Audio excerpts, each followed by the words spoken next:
How you doing? I'm Michael Bell, the voice of Duke. Hi, this is Adrienne Palicki, Lady J from G.I. Joe. Hey there, it's Rachel Nichols, aka Scarlett. And if you're listening, And you're listening to And you are listening to Anything Joe's, a collaborative journey through the world of G.I. Joe with Greg and Jaren.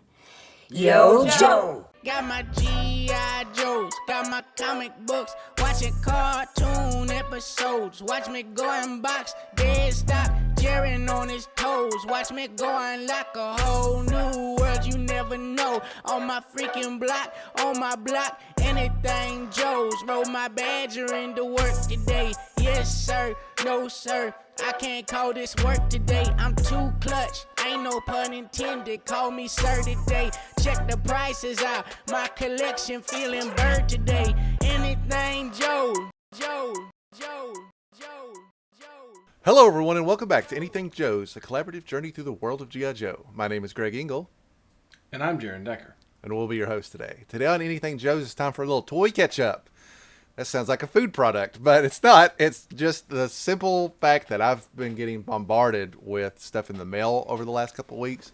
We haven't had a recent acquisitions sub-segment in a while, so yeah, this is just buckle in. It's just going to be a pure toy talk episode. And I got something, we got something for everybody. If you're collecting G.I. Joe right now, it's represented here somewhere. Yeah. So for sure. I'll go first, and then Jaren, we'll talk about your classified stuff. And I'm going to start with probably the biggest buzz right now, and that is the new Super 7 O-rings. So word got out that Super 7 O-rings had started hitting they were in Target specifically. And I actually went to a Target to check it out right away, to no avail. They had classifieds on the shelf and nothing else. So I was like, okay, well, maybe that same day Super 7 had a little sponsored ad that was like, just buy them from us. And I was like, okay. So the retail cost of these is $20. We did not know that for sure going into it. That's in my opinion, a very reasonable price, especially for Super 7, a company that's notorious for charging maybe a little bit more than they should for their product. How much were the reactions? They were like $12.99 or something. Yeah, reaction figures were. I think the newer retail was at least $20. They might have been $24.99. So, Oh, really? and I mean, Okay. it's the same amount of plastic, right? This is just more in line with what the regular collector would want. The Super 7 reaction figures it's like buying Funko Pops, right? They've established a style of figure, and they have to make everything in that style, and so it doesn't necessarily appeal to every type of collector. So it was a real small fragment of the market that I think that was really into that. Yeah. So anyway, I ordered it directly from Super 7. It shipped right away. I got it within under a week. So I'm very happy with that also. And they were the same price there. They were 20. I paid I don't know, maybe $5 or $6 in shipping. It wasn't ridiculous. And it was definitely worth it to save me the time to have to hunt them down. Yeah. There are 4 figures in Wave 1, and I have them here right now. And I'll just talk about them all kind of briefly, and then we'll talk about this as a whole. First one is the Cobra Commander V1. It's, of course, the faceplate Cobra Commander. He has it's hard to, I guess it's hard to explain. These figures do capture everything I like about the O-ring. The posability is there. The design is almost exactly the same. It really makes me think of these early 2000 comic book packs they were putting out where they basically just changed the head. The head is the significant change in this figure, in my opinion. It's been it's a little bit more, it's just got a little bit more detail into it. And I'm a big fan. I also think that the plastic on these, I'm just going by feel on these. I have no actual information on what plastic was used to design these. But my first gut instinct was to compare these to the Hasbro O-rings that had been coming out and have kind of dried up a little bit. And I like this plastic better. It might be the exact same plastic, and I just can't tell. But these feel very close to the original. They're never going to be the same. I think we all know that it's just that plastic is gone or probably toxic or something. There's a reason it's probably too expensive, something like that. There's a reason that this process has changed. And it's not solely for lifespan of the figure. They say a lot that these will be less likely to break. that sometimes the parts are like a little bit more gummy, so they're not like going to bend permanently. I mean, ask me again in 10 years how these guys are still holding up. I'm not sure if I believe any of that. Yeah. But that's a big pro. So I have to a me. question. Yeah. On the heads, are they more like 82, like just straight like spin around heads, or are they closer to kind of like the later O-rings where they that's they have actually more like a ball? That's actually a great question. These are all like OGs. They only look left to right, Okay. which is actually kind of a bummer because we've got figures here that exceeded that lifespan. Figures that did make it to the the up and down ball swivel joint or whatever. Here's the Snake Eyes. This Super 7 has basically everything they've done. They've really leaned into the cartoon. And although this is not exactly cartoon accurate Snake Eyes, there is a certain sense of animation to this design, in my opinion at least. And I'm okay with that. If it means we're going to get some cartoon stuff that we've never seen before, which is what I'm really invested in, then I'm all for it. This Snake Eyes has a backpack that's like not really unique to a vintage Snake Eyes figure. It has a little spot on the top where his sword can be sheathed. I'm not a big accessory guy in general, so I'm not really too worked up about that. I'm really keen on the figure itself. My biggest con, of course, to this line is that these are all figures that I was not significantly interested in. It's the start of another line. It's the start of another line. Beautiful. And so the wave I haven't seen that one yet. The wave is that one. The wave is repeating itself, with the standard heavy hitters. Although there's a little diversity here. You would expect a Destro and a Baroness in this line, and that's not what we got yet. Yes, this is the Bat. Obviously, it has the interchangeable hands. He's got his classic backpack with his classic attachments. Big fan of all that. The blue color scheme is to make it more cartoon accurate. This is a good figure. These three figures are all very good. And I have no regrets about getting them. You can see that I opened them, and that's something I'm a little wishy-washy on, but the price point is there for me so that I don't have that guilt about opening the toy. And I have modest complaints about the designs overall, but I'm enjoying this. For a first effort, I think it has a lot of potential. This is the figure I saved to last because this is the figure I was the most excited for. It's a cover girl, and she's like cartoon accurate. But so they've changed. Like she's wearing like kind of like basically the same outfit, but it's like a OG green, and she has the blonde hair. People seem highly contested about this, but it's well documented that CoverGirl has had blonde hair, not just in the cartoon. In the IDW comic, she was blonde.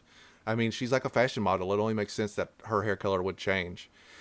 I obviously love this because it's a figure we've never gotten before. I think it's extremely well done. I do think the head mold still is probably the thing that needs the most work. I'm going to try to show it to you up close if you haven't seen it. Yeah. Sorry about the focus, but very soft facial features, and again leaning into the cartoon aspect of it.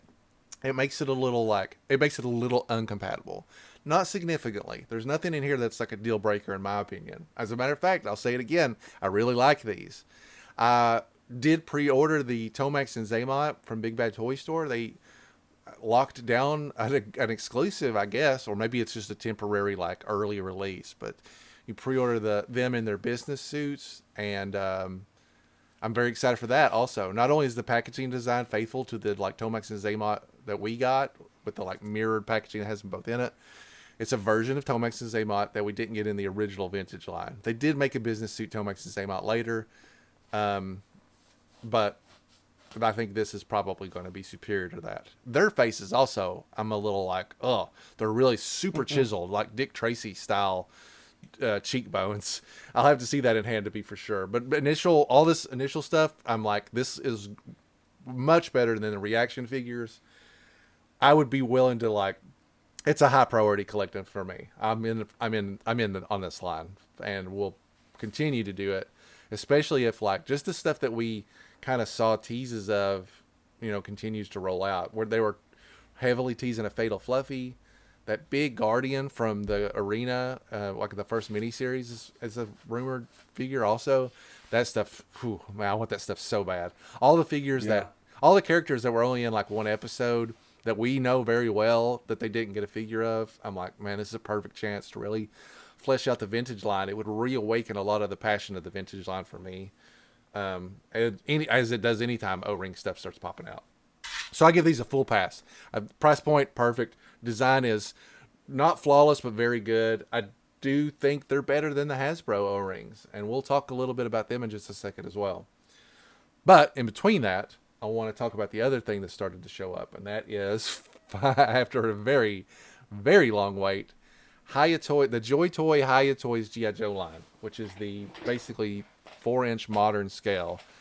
They're designed and are very compatible with modern figures, and they're designed like they're almost all modeled after their classified counterpoints. This is maybe not the best example, but the ones coming up are very obvious.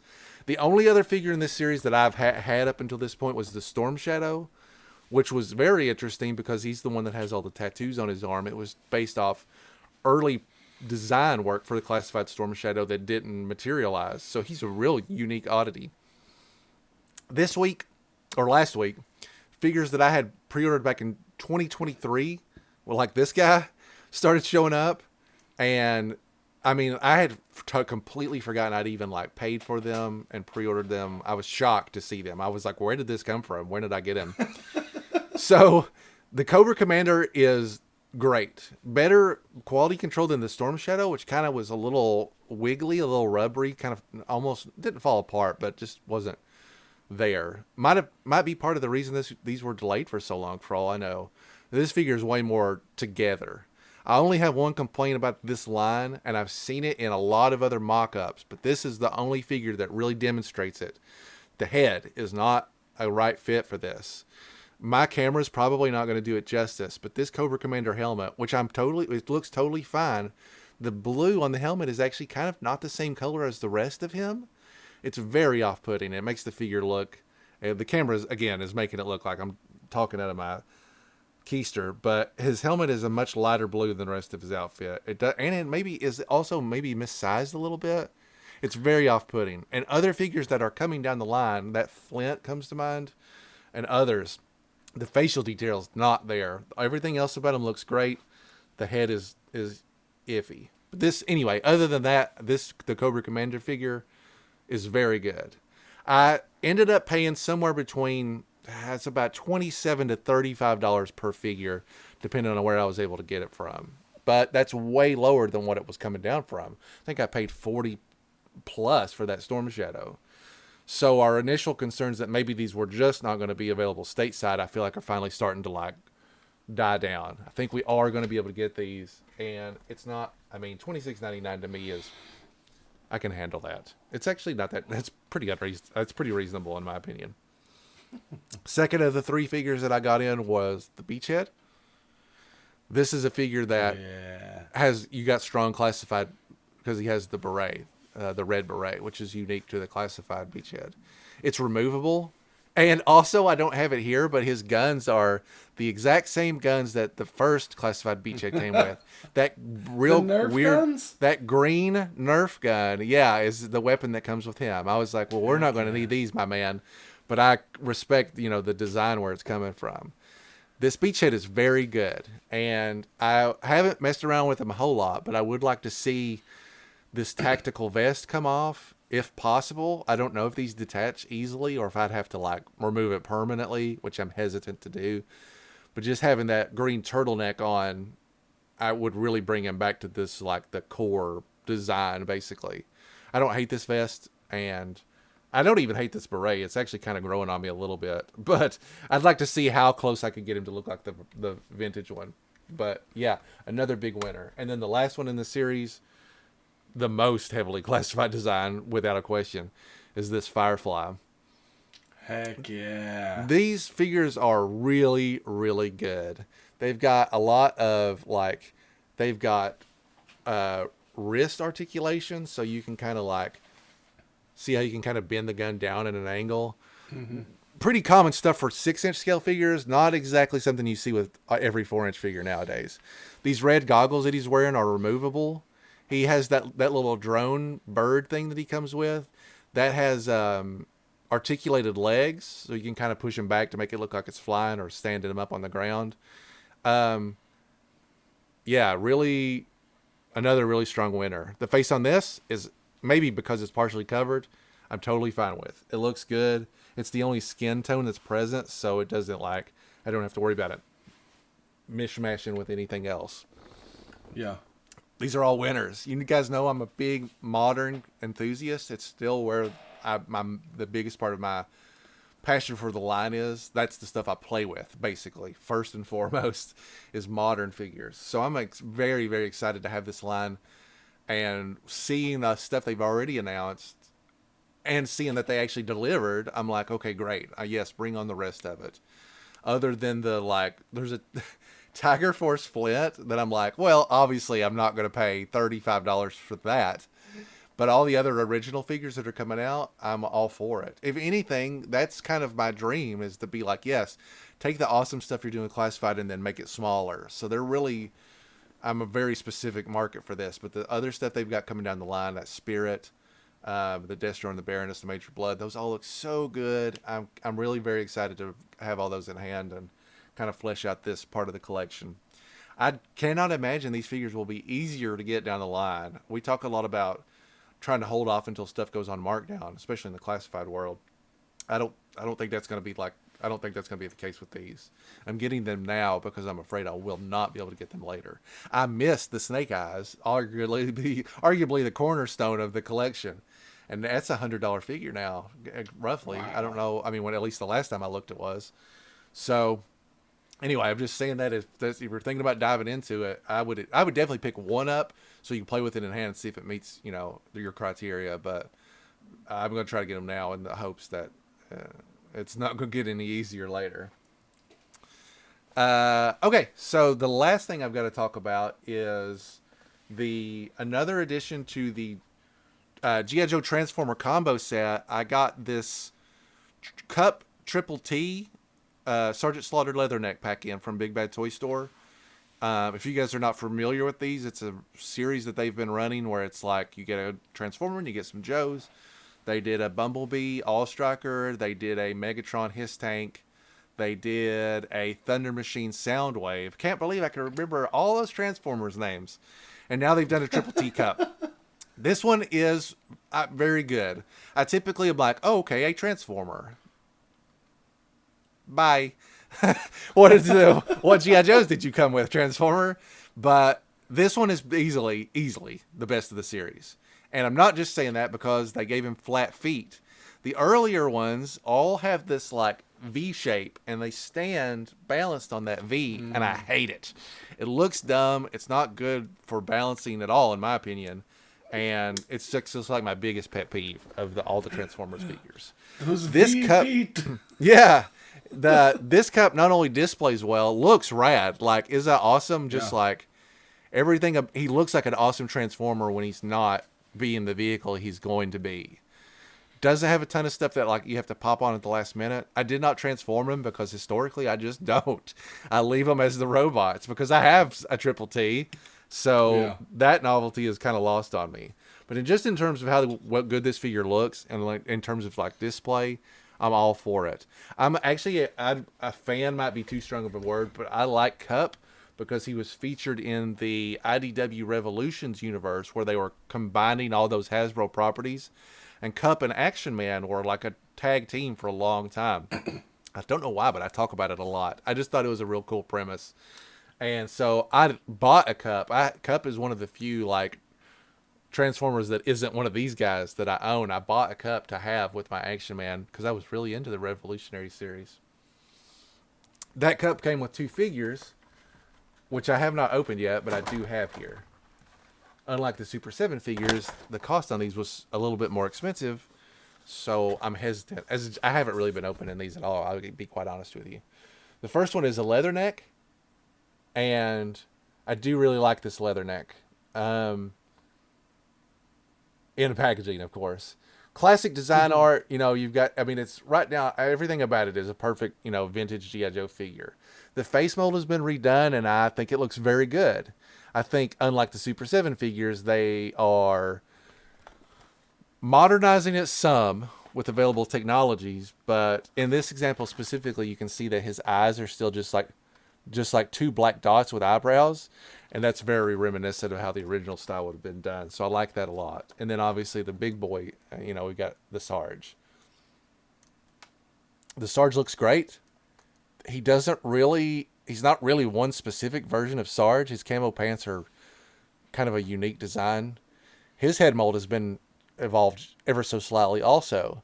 And he comes with his little talon.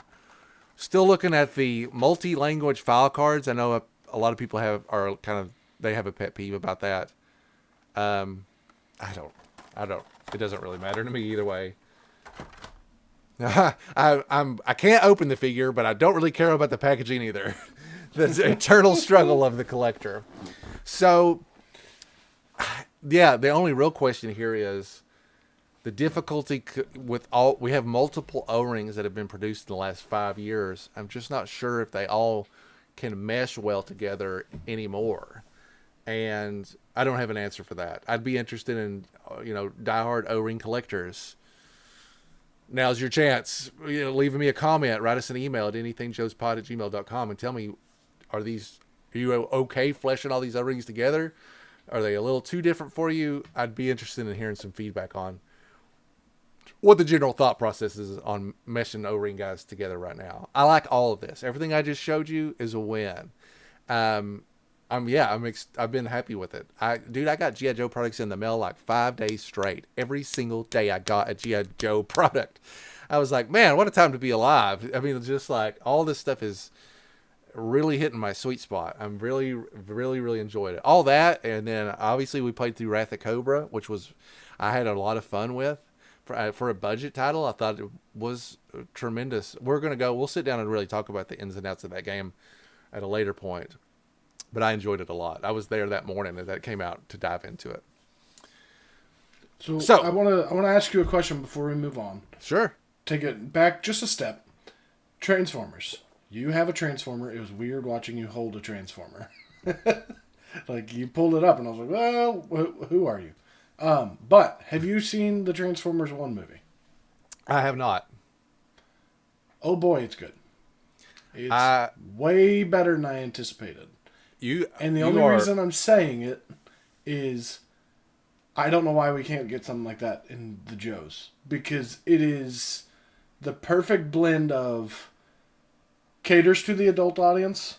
Mm-hmm. I took all my kids, we all watched it.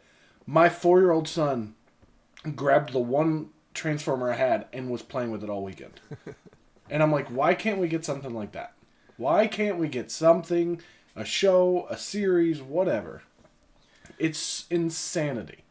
Because that movie is actually really good. I have heard good things about it. I did not want to go to the theater and watch it because I'm just not a big Transformers guy, as I've established pretty much. I think a lot of it comes down to, I mean, maybe not this term specifically, but market share. For whatever reason, I'm guessing the live action movies over the last 10 plus years have kept Transformers really kind of afloat. I think as a general rule, Transformers have always been very, very popular.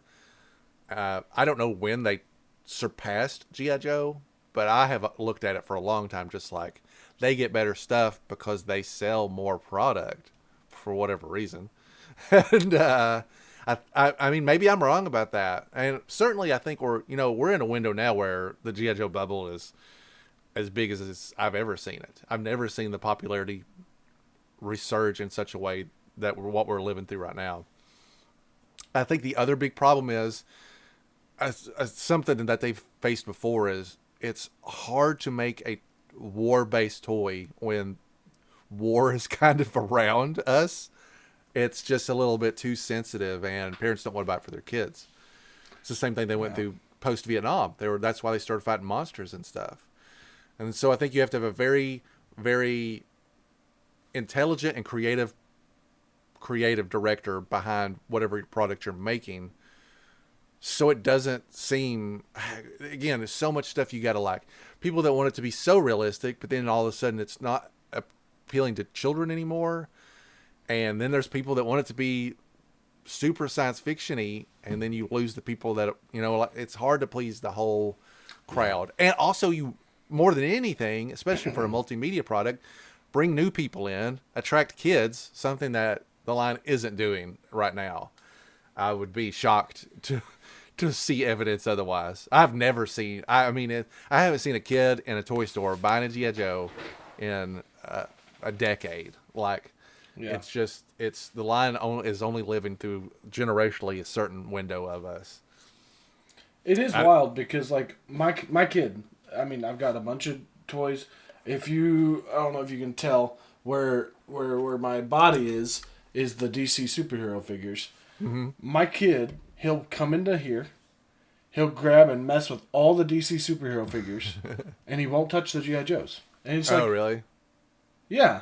Like, I don't know if it's just the colors, maybe. I don't. Yeah, maybe. Like, and so over here is G.I. Joe's on the same shelf. Yeah, literally the lowest rung, like the easiest to access. And like he just like right now I can see Superman and Blue Beetle and Beast Boy. All those have been outplayed with. Flash almost got out the door, but like all the G.I. Joes are still sitting there. And I'm like, he's so now fast. if I give him one, he'll play with it. Yeah, but like it's not what draws his eye. It's not what catches his attention. It's just weird. My kid will play with literally any toy from any brand in any size, and just it's whatever. I mean, like when I get a new G.I. Joe, like I got a Retro Stalker in from Classified, I'm immediately like, old Stalker's yours, because I'm just trying to have this perfect representation of every figure, and I don't really need or care. I'm not going to throw them away or anything. I'm going to put them away because display space is very limited. So I just am like, this is a new, like, my Retro Cobra Commander from Amazon shipped. So I was immediately like, tomorrow morning when we wake up, there's going to be a new villain in town. And so I pulled that old Cobra Commander Classified, the original one. I was like, this is not what I want in my display anymore. There's a new villain coming to town. And of course, I mean, like, man, you should see, like, we have a bunch of stuff set up. She leaves it out in the floor, and we kind of play day to day, wherever we left off is where we pick up. And yeah, it was really difficult for me as a action figure enthusiast in the beginning to be like, we cannot play with 4 and 6 inch figures together. It makes no sense. And I luckily as a parent have evolved to a point where I'm just like, just whatever you want to do, I'm here for, or I'm just going to ride the wave, because I don't want to squash imagination. And the spirit and the child's imagination is the one thing that's keeping this black heart alive. It's the only thing I've got in me that I'm like, my childlike spirit very much alive. I live and breathe G.I. Joe because I think about it. I'm writing it. I'm playing it all the time, everywhere I go.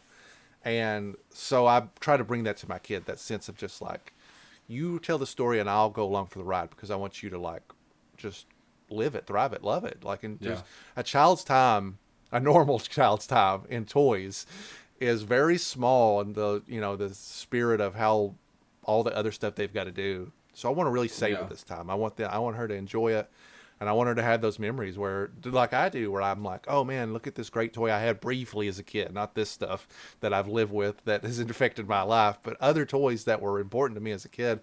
I want her to have those distinctive memories. Yeah. Anyway, Jaren, take me through some Classified stuff. I know we've got a lot to get caught up on, and I know we're probably not going to even cover everything. I've got stuff that you don't have. We've got stuff in transit. I'm just trying to talk about stuff that you and I both have in hand since the last time we talked about it. So let's go ahead and do the one that you just mentioned, the Classified Retro Stalker, because that's like the newest one, and I have a really hard time remembering what we have talked about and what we haven't talked about. Yeah, so do I. So you've got yours up on the box. I've got mine hanging out here. Jaren, sorry. What are your thoughts on this packaging, this retro design packaging? This is going to be a hot take, maybe controversial. Couldn't care less. It's harder to get into. Yeah. Like, I would rather have a box I can just rip open. But I'm not a box collector. I'm just I'm going to open this because it's an improvement, and that's the rule.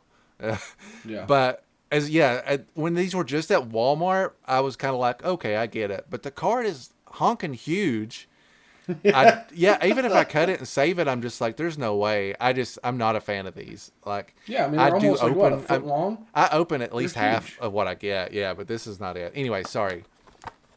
No, you're good. Like, because it Continue. is like, I hate it because I'm like, most of them I have to make one little slit and I pull the box open, rip the plastic tray out, and I have the figure. On those, I have to like do surgery to get it to open up. I'm like, God, dude, like just let me have it.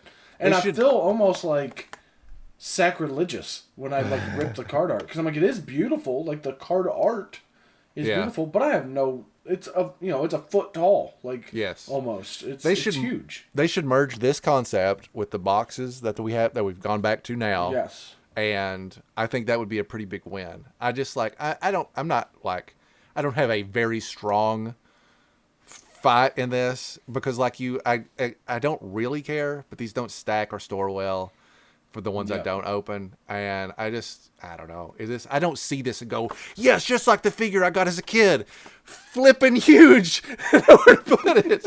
It doesn't do that for me. Like so, this on the other hand, these guys, yes, this is very very similar to what it looked like as a kid. And I'm okay with that. I'm in for this. They don't have to do this, but I like these. The big ones I think are off base. Anyway, let's talk about Retro Stalker. Yeah. I don't think there's anything wrong with people liking it. It's just not my cup of tea. So I'm gonna hold both of them up. My regular and my retro, so you can kind of see color differences. I mean, really, mold and everything are, I think, identical, 100%. If they're not, then you have a better eye than I do. When we talked about Stalker originally, I can't remember if it was the digital or physical reveal, but I will very specifically remember how much I was displeased with that color scheme. And this is it. This is exactly what I wanted.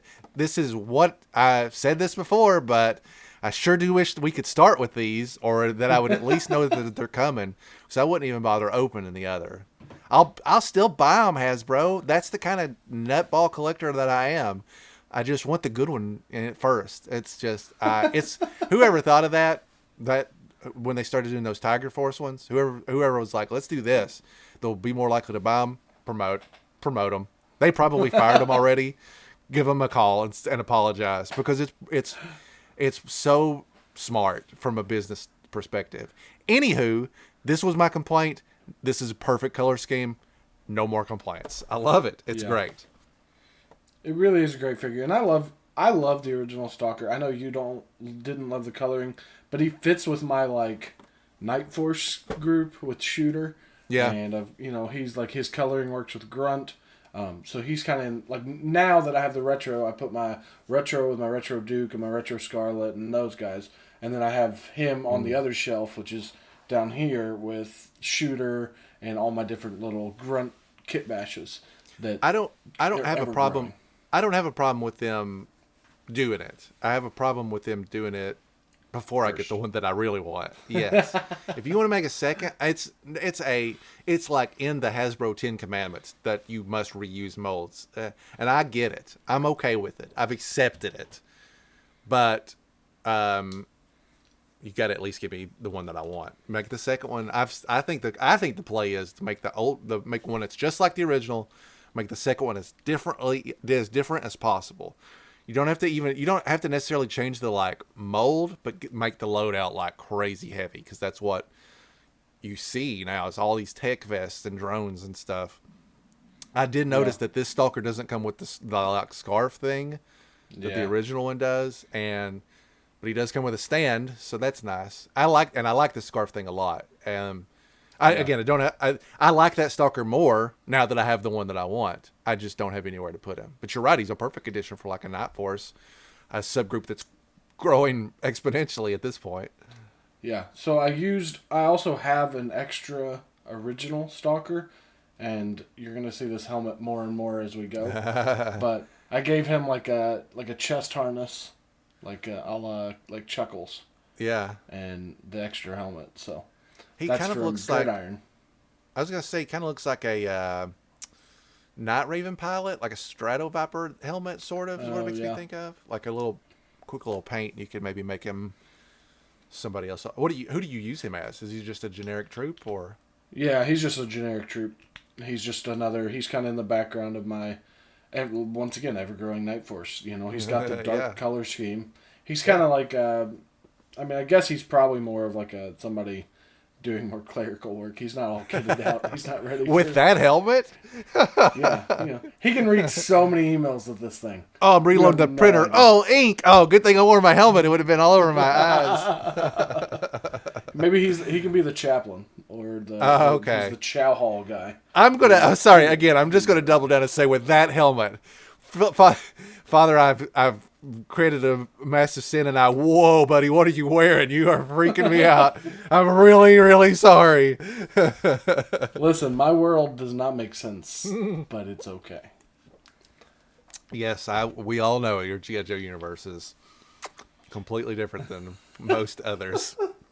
All right, who's next? Next is, I'm going to go ahead and do it just because we just talked about it, and I've still got one here. Look at this thing. It's Shockwave and the Night Pursuit, which is what they're calling the recolored Ram. Yeah, so I have this one still in box. Yeah. I obviously have the helmet that was given to old Pastor Stalker there. And then I have the regular figure. Yeah. And then I gave another extra helmet to a grunt. You really get the maximum use out of your parts. I got to give you credit for that. Yeah. So we're building like our own little squad of little. It's just another. Every time you're like, okay, here's a third one. Wow, you do have a lot. Yeah, I didn't. He's just unique, or he's just like. There's just enough stuff on him where I'm like, I can't put all these guys together. Yeah, it'd be kind of weird. So I needed to separate it. So then the next one I'm working on is the base body I'm going to use, and I'm going to try to get like the. I'm going to take one of the arms or the legs and the arms off of this guy. Yeah. And use it. But I like the way the hat that he comes with. Yeah, it's a good fit. And it's on there. It totally matches completely. So, I don't know. I've been really getting into the little Kit Bash group. I'm gonna challenge you to do some photography with those figures in the very, very near future, because I'd like to see what they look like in action. Okay. As soon as I'm back from vacation. Going on vacation again. But yes. Yeah, so that's been the thing that I love those helmets. They made them so well because they go on so many different heads. So you can put them on probably half the figures, I would assume. So it just it's a nice way to break it up. Like I said, I've got so many of the regular grunts. So just switching it from this to this gives it at least a different look. Yeah, I totally agree. I've been getting a lot of gridiron weapons in, just to try to kit people out a little differently. That's a huge gun. Yeah, it is. It's massive. So you were saying that you have an open Shockwave and a sealed one? Yeah, so I still have this sealed one. Okay. Then I have the regular Shockwave that's over here. I probably have another one. I don't know. I ended up with way too many. Because I ordered one, and then they went on sale. I thought I canceled one. I did not. So I ordered two. Then I forgot I had also ordered one from Hasbro Pulse. So I think I have 4. Could be more. Did we talk about this? That I the same thing happened to me, basically. Yeah. They went on sale. Before they'd even come out, they'd marked them down to like 38 or something. And I was like, okay, I'm going to go ahead and get it then, because I'm trying to get it all. I'm just trying to be as responsible as possible. It releases, and I accidentally got 2 of them. I had pre-ordered it when the pre-order window first came out. They shipped them both to me, wouldn't let me cancel one of them, but they adjusted the price after the fact. I don't know why. So I was like, I got to take this back. It was $50. I mean, $38, whatever. I was like, I just can't justify it, and not at this time. I go back to Walmart, and they give me the $50 back in credit. I was like, okay, this is working out all right then. Maybe I'm onto something. Should have done more. Yeah. So, I thought that was like a nice little perk for an oversized toy, as it is. So I was going to ask you, since I did not open mine because I have Yeah. the blue Shockwave. That's all I really needed. I had heard a lot of reports that Ram cycle is missing something, or can you talk about that? It is inside the turret. The piece that holds the bottom tire on. Yep. I wonder So, why. When you take the bottom tire, or when you take this apart, the bottom tire just falls right off. Oh. Weird. So you have to like really be careful when you're closing it. And it's just a little bitty piece of plastic. So weird that missing. we've seen what, 3 of these now? This is the 3rd repaint, or the 3rd version, not including the OG. And Yeah. I'm just like, how do you mess that up, guys? You've just been pumping them out nonstop. Weird. I don't know. I was hoping to get one that didn't have it. That's actually the reason I bought so many. I was like, one of these is going to have that little missing piece of plastic. I'll pay $50 per just for one wheel piece. The world of the collector. All right, what else have we got in? Also, funny enough, missing pieces. This big old honking thing, which I forgot that I had ordered. Oh yeah. So I don't know if we've talked about this. I don't know if we talked about the last one, but we're going to talk about it again, just in case. We have not talked about this for sure, because I didn't tell my story about trying to get this. So when I unboxed this, the piece, this little piece that holds the gun on, right there, wherever it is, couldn't find. Oh no. Could not find. For at least a week and a half. And then one day I come down here to play D&D, and it's just right here. Just It just fell out of the box or something? And I'm like, okay, I guess I'm just blind. So I thought that was 100% missing a piece.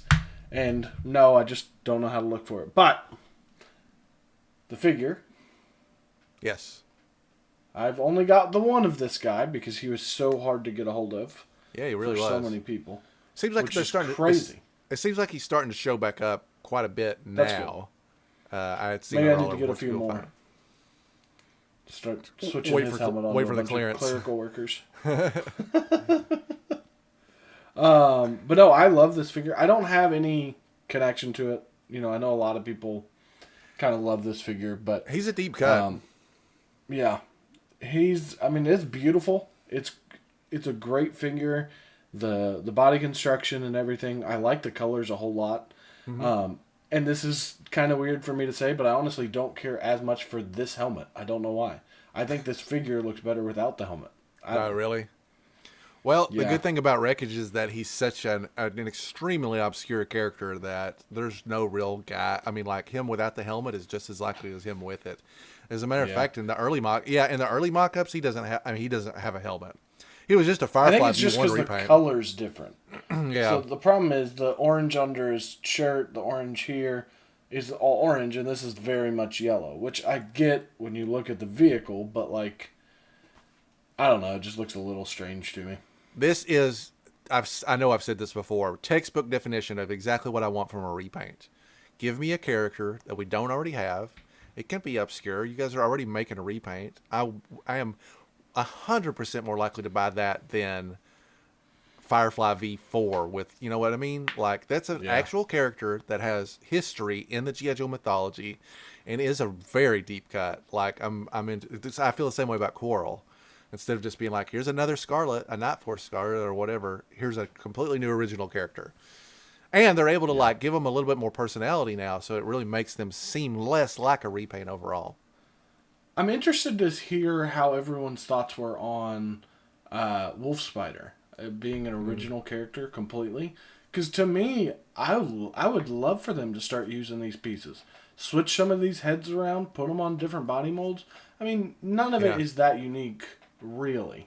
I mean, they've used that same body mold from, I think the top half of the Night Force Shockwave is the same body that they used on Scrap Iron, which is the same body that they used on Wolf Spider. Like, none of it's that unique. You can make it look different enough. And I like new characters. I think that's cool. It gives us the ability for them to be a little bit more weird and give that, like, like with that original release of Duke, how weird that was. Yeah. Maybe not the best idea on a Duke, but if you create a character with a different face and you say, hey, this is this guy, he's way closer related to sci-fi than he is Duke, people might have been okay with it. But, it's...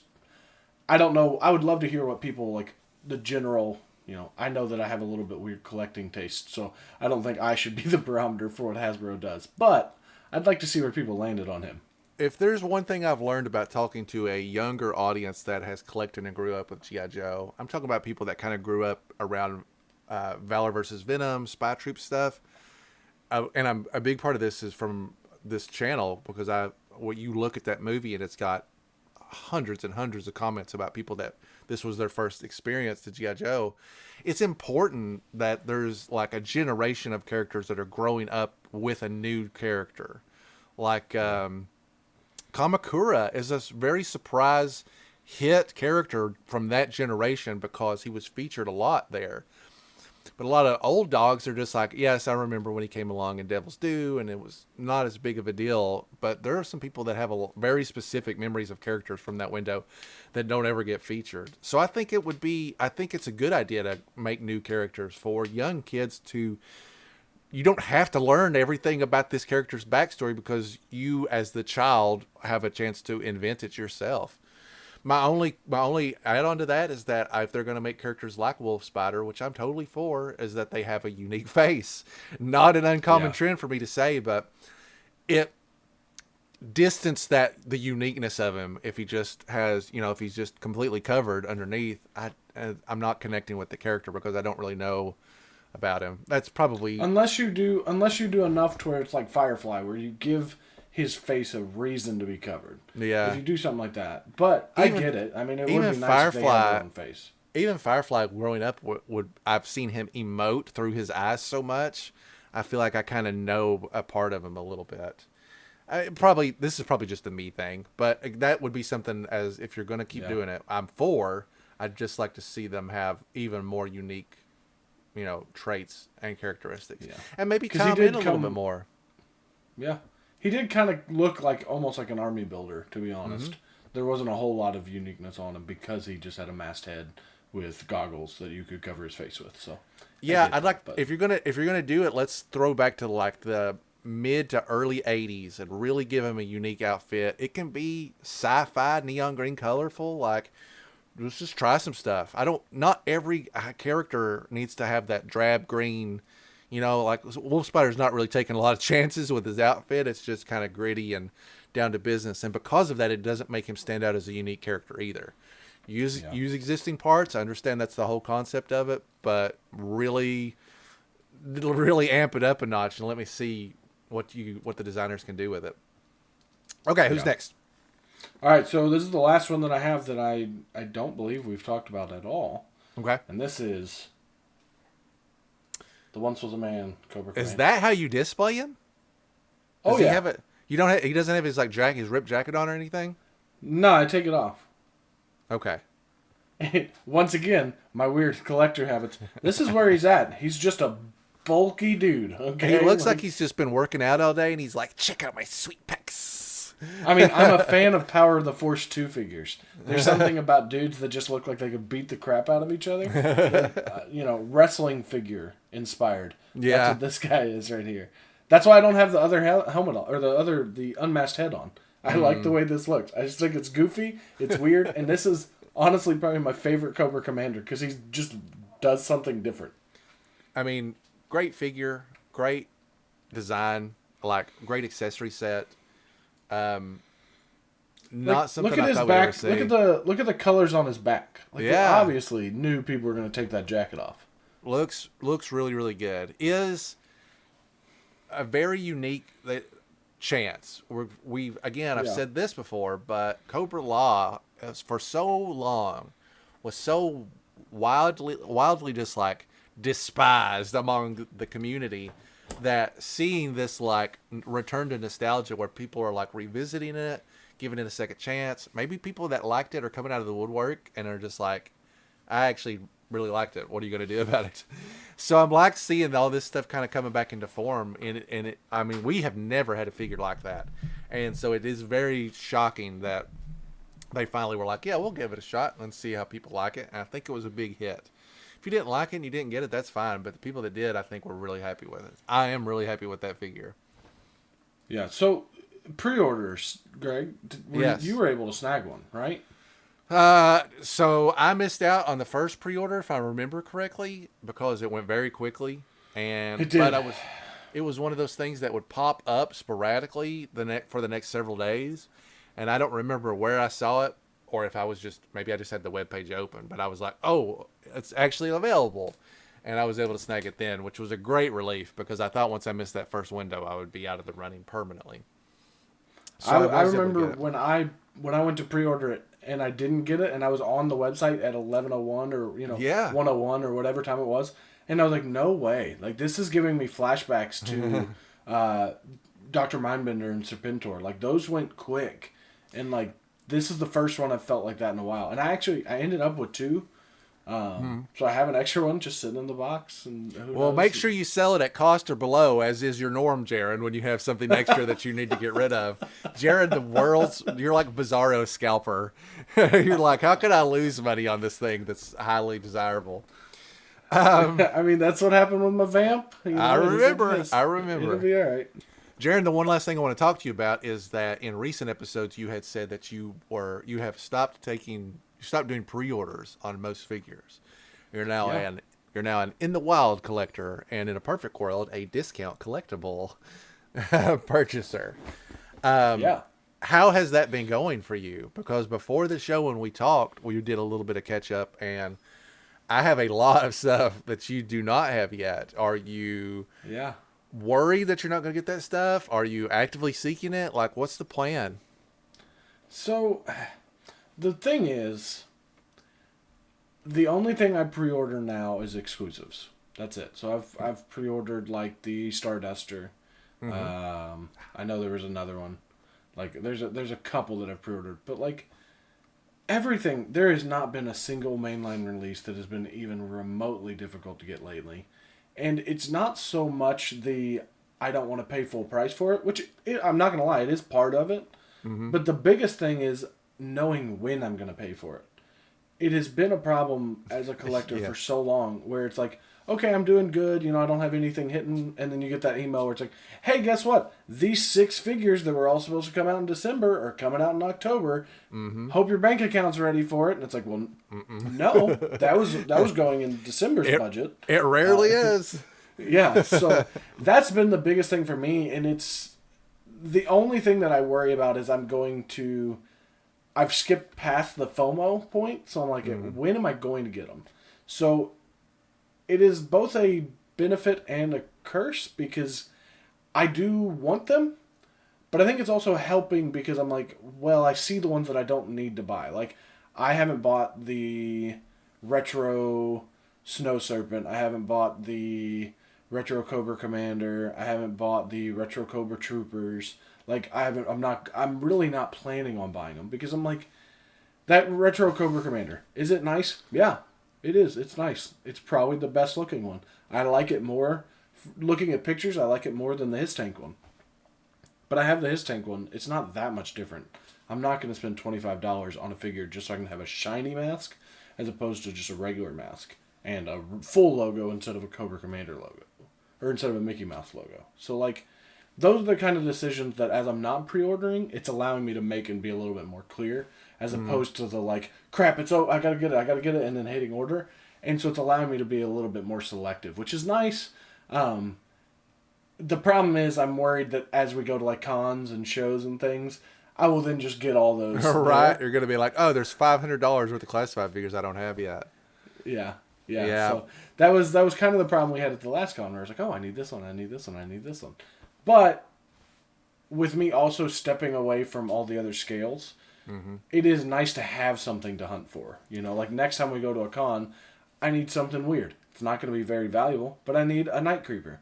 So if I see a Night Creeper or two, I'll pick them up, and then I'll feel complete. As opposed to, I went to a show, I spent $500. I don't even know what I bought. I didn't need any of it. I bought it because I had the budget. I feel targeted in that statement. So that's the big thing. And then now, as I'm going to start selling like my O-ring stuff, my 4-inch stuff, selling like all that stuff, I can then use that money and then immediately buy stuff because it's all that stuff's on Hasbro Pulse, and if I can trace it back to, even though it doesn't really work, seeing the Crimson Baroness, that was the big one where I was like, oh, I didn't miss out. It's still on sale now. Like, and we are pretty tapped in. We have a lot of friends that know a whole bunch. And we can kind of get the barometer of, okay, is this figure going to be something that's hard to get? For the most part, we can kind of tell when they announce that wreckage, okay, is this one going to be hard to get? Okay, it seems like a lot of people are actually excited for it. It's a vehicle, so they probably won't produce as many, this and that. So, okay, that one might be kind of hard to get. I'll pre-order that one. That kind of stuff. So it helps. It does hurt me a little bit because I'm like, I want to be a completionist. I want to be able to talk about it as soon as it comes out. But I've wasted so much money doing that. The amount of figures that I bought at CMD store, which I love that place and it's fantastic, but I've spent an extra $10 on one figure that I've done 20 times just for that figure to be released to the rest of everyone a week later. I have that was probably the first like budget saving thing I did, was also like I don't have to have it early. I'll get it when I can. It's still kind of a crapshoot depending on where you pre-order it from. You can get there are people that this Triple T thing got pushed back like another full month. So you don't ever really know. I mean, there are people finding the Alpine Wave now in stores. I don't think it's shipped to anybody yet. So it is still a bit of it's just too unpredictable to get too wrapped up in it. And yes, you're right. In terms of like budgetary stuff, it's on a case by case basis. I've bought plenty of stuff at full price recently that I know I could have gotten cheaper if I'd waited even just a little bit. But my FOMO was much worse than yours. I'm only missing a couple, and will still currently have the whole set. So it's hard to walk away from that in general. I will eventually pick up those things I'm missing. I'm not ready to do it yet. Those 60th anniversaries are the ones that are like, I really want to order. Those are like the ones that I'm like, because of how much I love the 60th anniversary. Yeah, I do mean those. You jerk. This is definitely way more up your alley than mine. We'll talk about it when you do actually get them in hand, but I'm not going to do anything with these guys. I bought one because they looked like Hit and Run. I bought the other because it looked like Shooter in the OG 13 colors. Yeah. And that's all I really care about. All right. Well, we'll continue to follow this journey. I'm going to get those ordered while I'm on vacation. They'll be sitting in the house waiting for me. Maybe you'll find them there at a store or something. Hey.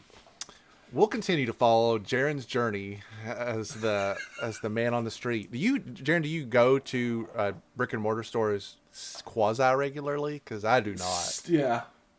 I mean, probably at least once a week. Okay, well, that helps. I have to run and get diapers and that kind of stuff, and I'm like, oh no, I need to go to Target and Walmart just to make sure that they don't have a deal on diapers.